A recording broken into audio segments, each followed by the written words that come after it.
head foot of Golden Skate, and I'm really excited to be talking to Laurence Fournier Beaudry and Nick Soerensen, now of Canada. Yeah. Hi guys. Yeah, Here hello. at the High Performance Camp at Skate Canada. Last year was obviously a significant season for you. My first question for you, as I thought about it and was watching the practice and the warm-up at the Canadian National Championships, you were right there in the heat of competition with two other major ice dance teams and more, frankly, to make those world spots. How intense was that? You looked pretty calm in the moment, but I had to wonder, were there butterflies? How nervous were you? I mean, I think we were just so happy to be there that the nerves are just calming down by itself, and it's like a point where we thought about the whole season. We wanted to be there, we trained to be there, so when it was the moment, we actually really enjoyed it. Yeah, in the moment, I think so. I think, as you said, we looked very happy and easy, and we really were. Let me tell you, 2 weeks going into nationals, I have never been freaking out like that in my life. I thought it was like going to be the end of the world. The first time I had to do nationals and compete to go out of the, we were skating for Denmark. Sure, we did nationals every other year. The last 2 years we did it, but we knew where we were going. I mean, we already had back then it was like a matter of getting the minimum score and then going to Worlds and then trying to do our best, climb the ladder. Here you sit on your bum and you're out, So that was stressful for me. It was a new experience, I think, but on the ice, that's where we know what we're doing, right? Like everyday training, sure, we know what we're doing, but then you have all the weird things going on in our heads that we're trying to control as much as we can. And it was really, I gotta admit, that was really hard for me because I was nervous. I was really nervous, and I was probably not the easiest to handle in those couple of weeks. No, you were not that. No, but we work well together. But it's just the fact is that then you don't perform like you want, and you're hard on yourself, and so.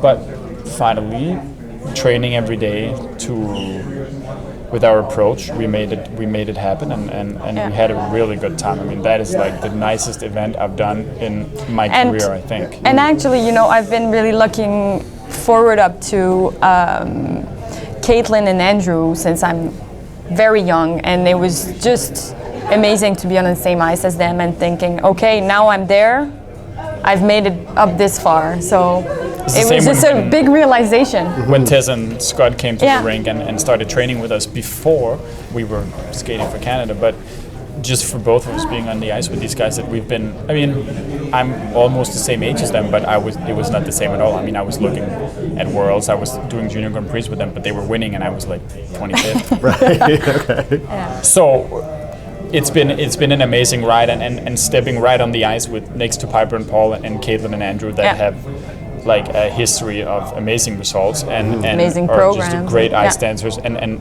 sort of not filling any shoes, but being a part of that legacy was really special to us, and sort of taking the ice with the best Canadian ice dancers. I mean, I didn't know how. I thought skating for Denmark was like, that's normal. That's how it is. That's how everybody feels. And then you realize when you get to skate for a country like Canada, or I'm assuming exactly the same for the American skaters, or whatever other big teams that are out there, but it's really something special. I mean, and when you get the opportunity and you feel the support of a whole team, you have people everywhere. If you have questions, you just send an email to this person, and if that is not that person, he'll tell you who to go to. And so it's just been a really great experience. We didn't know at all what to expect, and we were not even assuming that we were going to get invited last year to High Performance Camp because we were not on the team. We had no results. I mean, we thought we had no results. Obviously, Skate Canada were very kind and so had looked at our competition record and said, listen, it's like if you did that if you did it, that's going to count for Canada as much as when you did it for Denmark. Sure. And they took that into consideration already last year, where we didn't think they would, because our coaches sort of had just mentally prepared us, saying it's not going to be easy. No expectation. We just went. They don't give you anything unless you deserve it. So that was sort of the expectations we had. Was no expectations, and we didn't know what to expect. And when we decided to make the choice, there was no deals in place. We didn't know. Right. We had no, you have to. We wanted to do it in the right way, where you don't make deals before you have told them. We wanted to respect the Danish Federation in the change. And we hadn't talked to anybody prior. We told our federation in at Europeans about it, Yeah. about what we wanted to do. Straight away, very supportive. Vice President was there, and just said, "This is what you got to do. I mean, this is going to be best for you. We can't help you anymore. I mean, it's just unfortunately," and everybody was crying, and we were realizing that that's what was going to happen. And so then after that, then you start talking to. Then we had talking to Mike, and then you figure out the release, and everybody got involved. But so we sort of just, it's like walking off that cliff was very stressful, and So let's say the Canadian National was like the conclusion of all that. there was and sort of the just celebration of that. Yeah. Was it difficult then to gear up for sort of for Worlds then after that? You'd already sort of not peaked, but so much energy, so many emotions went into Canadians, and then a couple months later you got to get back out for Worlds. I guess not, because we've been on the international circuit for Denmark for a pretty long time. So we just felt that we fell back into the moule. How do you say that? The mold? The mold, yeah. We just fell back into place. Oh, look at you with the French. I know, watch out. We've got some synergy. Don't be talking here. French around him, you know? Yeah, so it was just, I mean, we were happy to get back to Worlds, because the year we didn't do, we missed it. Yeah, no, and it's a good question actually, because I thought the same a little bit. I said, how do you peak at Worlds if you want to peak at Nationals? Like there's like kind of two peaks you got to do, because if you don't peak at Nationals, you don't go to Worlds. You know, that's kind of the predicament that we're in now, because it's a little bit the same as peaking to Europeans and then peaking at Worlds. Sure. It's about the same timing. I know, but you could skate bad at Europeans when you skated for Denmark and still go to Worlds. And still go to Worlds, exactly. Now it doesn't work like that. I mean, obviously, okay, granted, the goal is always to even be able to make mistakes and still be the team. So that's how much better you got to be. But it wasn't easy, and I think managing that is something new. I want to say, not bragging, but we are pretty experienced with sort of.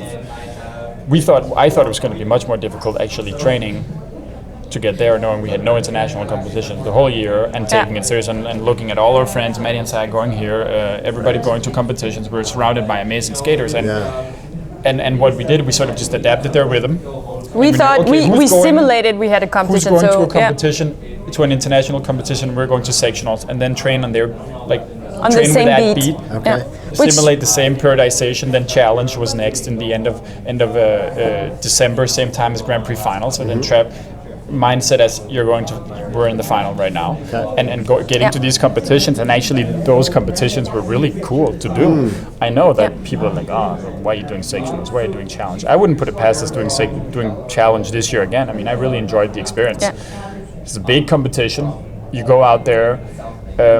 And just nice, because you see also we saw a little bit how the junior teams and the novice teams appreciated a team like us coming there and taking it serious, because for them it's serious. Sure. They got to do that to get to nationals. And we have a bias, so then they're like, they never do it. And senior dance is always scarce. Right. There's not a lot of. How does it feel to be back here at High Performance Camp now that you are, bronze medalist? You're an established member of the Canadian team. What are you gaining from this particular few days of training skills? It's like nice to be back into the team membership, and also just to have comments by all the judges and the technical panels, so we can get prepared for competition and not arrive and be, we didn't know. So this is something we were not used to have, and it's such a good preparation, and it brings you back into this little butterfly stress that you have when you're alone on the ice in front of a crowd. And I think it's a great preparation for the beginning of the year. Yeah, it's really, I think it's great to start the year like this. To feel that kind of simulating the stress of a competition, still knowing that you're in the comfort of people around who are there to help. Because everybody's here to help. I mean, all the judges wants to do, and all when we're going on, like we're all the on people the same behind team, us right now, everybody's on the same team. We're just here to get better together. Everybody is learning. I think we're learning as much as, and also the officials is learning together with us, because every year is new rules, so everybody is sort of in the same boat, and we get a little bit stressed. And are we ready? Are we not ready? Anyway, so it's it's a really good way to start the year. And I think just that feeling of being in a team without, because we don't train like others, like speed skating. They train together, a national team. They're in the same rink all day long. Like they train with their team members. Sure. In Iceland, in skating, it's not like that. So it's nice to just connect with the other skaters on the team, and create friendships and just bond a little bit for a couple of days. Yeah. Can you talk about your programs this year, starting with the rhythm dance? This year we decided to skate on the musical of Bonnie and Clyde. So it's a music we heard 5 years ago. 5 years ago. And we both really liked it. We liked the story, we liked the singer, and we thought that it would be a great idea to do kind of a adapted version just to show the story about how Clyde fell in love with Bonnie and how they teamed up together, how she wanted to go to Hollywood to become a star and he wanted to be a little bit more of a gangster. I think just the depth of that relationship, because everybody knows that dynamic, I think. Well, not everybody, but I think most people in North America are aware of the story behind Bonnie and Clyde, and it's often thought of as two very violent criminals, and there is a deeper story. We watched a lot of movies and documentaries just to do some research, and there was this new movie too called Highwaymen, which is not really the story about Bonnie and Clyde. It's the story about the policemen. That's the last one we watched together, and how they were caught and how they were perceived by the police, and so just trying to play off of that, and especially I think this year it all fell together because with Laurence's musical expertise, you were able to really get the pieces to work together in a program that makes sense, and that doesn't portray too much shooting and violence, especially in those days and age where you don't harder really to portray that on the ice. Exactly. You can't. So, and the connection between the two of them is like, I mean, we have I think a very good connection, and we're also a couple on and off the ice. So it's something that sort of felt natural to do, and we just love the music. So Okay, and your free dance? Our free dance is a mix of, it's a jazz tango fusion, which we decided to take the music of Summertime, trumpet version with... instrumental is kind of like contemporary jazzy, but has like tango vibes, so you can do... It's very open. You can interpret the movement however you want, but it's really nice. Mixed with the Cry Me a River of Michael Bublé, as Mr. here is a big fan. I'm a fan too. I'm a fan of Michael Bublé? I'm just a fan of, I'm like a Frank Sinatra guy. I can listen to it all day long, and I think just without taking anything away from Frank is that Michael Bublé is sort of our modern day and age Frank Sinatra. And I love the sound. I think his voice is excellent. It's this kind of voice that maybe some people would say it has a little bit less personality than Frank did, or the Dean Martins and the Rat Pack back in those days. But you can't really dislike his singing because it's just so clear. He's always hitting all the notes. And he has very good arrangement also. And just the arrangements, the musical arrangement is something that's sounds very well in an arena. And it's not all the music that sounds super good. So I just think with Cry Me a River, I mean, there was many other options. I think Cry Me a River was what we really wanted to do. But was it with choosing a Canadian artist when Worlds are in Montreal? Was there any kind of a tie-in? Yeah, there definitely was. I mean, I think yes. I think it's just natural, right, to wanting without making it too obvious or too corny. Just have, if we could make it work, we said. I mean, if Michael Bublé could come and see Worlds, would be nice. That would be amazing. That would be amazing. The invitation has been put out. No, it's we didn't want to go out of our way to do it.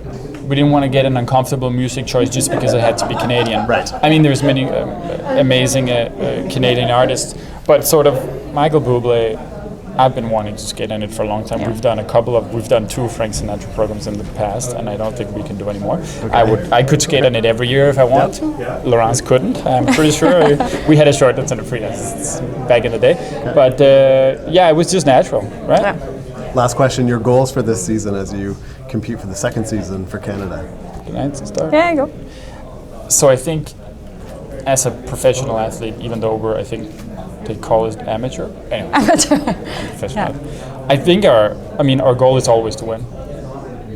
And it's not really and it's winning every day in practice, going home, not having wasted 5 minutes of your practice doing stupid stuff or Talking in the corner. or arguing sometimes, rarely, but you know, I think that's obviously the goal. I mean, and this year becoming Canadian champions is something that we definitely look at as a goal. Like I said, winning maybe, and in some competitions we know winning is not, but then winning could be something else for us, right? Going out and just delivering two amazing programs. We're not in control of the result ever. We're just in control of what we deliver as skating. So if we're able to deliver what we're doing in practice with the little sparkle of just competition, the 5% magic that happens in competition is then we're going to be very, very happy. Then after that, I mean, sometimes you have to also get very concrete and say, I want to stand on top of that podium. Like that's where we're at right now. And so I think for some certain events, that's where we're at. And then for some other events, we sort of know what to expect. And it's not always being on the summit of the podium that's winning to us. And I think also just winning for Skate Canada and for us to make three spots for Canadian next year at Worlds. So that's also feeling a part of this team has been a big thing for us, and we never felt that before. And I think so, making it a priority for us to bridge the gap and make sure that Canada continues to have three spots at both 4 continents and Worlds.